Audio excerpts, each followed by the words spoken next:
বিশ্বকাপে যাচ্ছে বাংলাদেশ দল। শেষ মুহূর্তে সরে দাঁড়ালেন অথবা সরে দাঁড়াতে বাধ্য হলেন তামিম ইকবাল। সেই মুহূর্তে একটি টিভি চ্যানেলকে সাকিব আল হাসানের রগে ইন্টারভিউ। সেখানে একহাত নেওয়া হলো তামিমকে।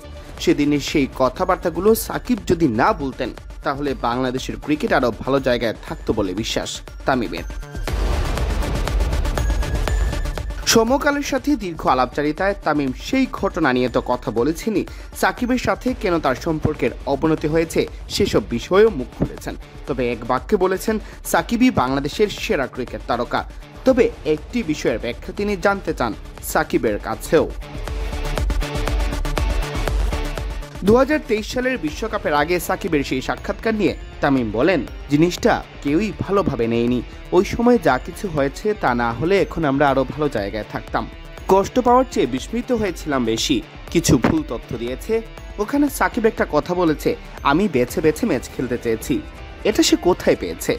ফিজিও বলেননি, নির্বাচকরা বলেননি, আমিও বলিনি। কোনোদিন সাকিবের সঙ্গে দেখা হলে আমরা আড্ডায় বসলে অবশ্যই বিষয়টি জানতে চাইবো তার কাছে। তামিম মনে করেন সাবেক বোর্ড সভাপতি নাজমুল হাসান পাপনের কারণে সাকিব তামিম দ্বন্দ্ব ও দূরত্ব আরও বৃদ্ধি পেয়েছে। তিনি বলেন, সাকিব আর আমার ঝামেলার কথা মিডিয়া অনেক আগে থেকেই জানতো। খেলায় প্রভাব না পড়ায় মিডিয়া কিছু লিখেনি। বিসিবি সভাপতি প্রকাশ্যে বলে দেওয়ার পর থেকেই মিডিয়া লেখা শুরু করে। 2023 সালে কেন বিষয়টি সামনে এনে বিভেদ তৈরি করতে হলো?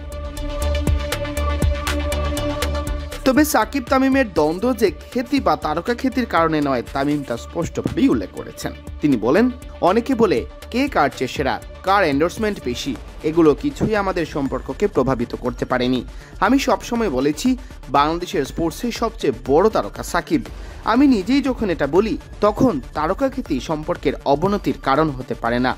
আমার মনে হয় না সাকিবও কখনো এভাবে চিন্তা করেছে। বন্ধুত্বের মধ্যে দূরত্ব অনেক কারণেই হতে পারে, তবে আমাদের মধ্যে সৃষ্ট দূরত্ব ঘোচাতে বিসিবি থেকে কেউ চেষ্টা করেননি। তারা আলাদাভাবে কথা বলেছেন, দুজনকে একসঙ্গে বসিয়ে কথা বলার চেষ্টা করেননি।